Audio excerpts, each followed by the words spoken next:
ফেসবুকে সবাইকে দেখছি আম ভর্তা খাচ্ছে, আমিও আজকে নিয়ে নিলাম 3টা আম।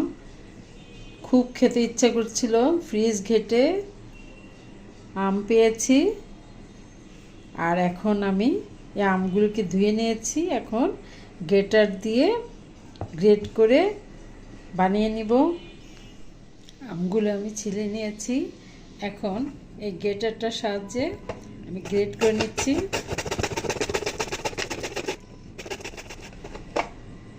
ঠিক এইভাবে ঝুরি ঝুরি হয়ে পড়বে। আমি সবগুলো এইভাবে গ্রেট করে নিচ্ছি।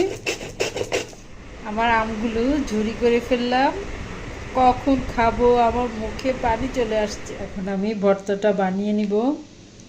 এখানে লবণ দিয়ে দিলাম, সামান্য সামান্য গোলমরিচ দিলাম,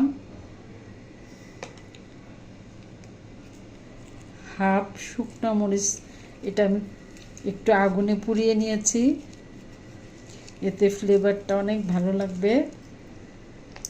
দিয়ে দিচ্ছি কিছুটা পরিমাণ কাঁচামরিচ কুচি, সব একসাথে ডলে নিচ্ছি ভালো করে। এখন দিব মজার বিট লবণ, এটা ছাড়া তো ভালোই লাগবে না। তারপর দিয়ে দিচ্ছি কাসুন্দি,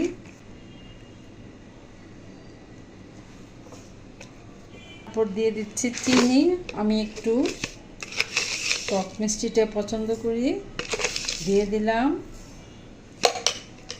এখন বানানোর পালা, সব একসাথে মিক্স করে নিচ্ছি।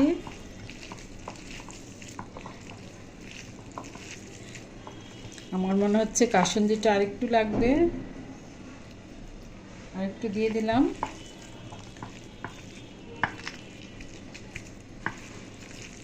হয়ে গেল আমার মজার আম ভর্তা। আমার আর সহ্য হচ্ছে না, দেখুন কেমন হয়েছে। সবার মতো আমিও বানিয়ে ফেললাম আজকে।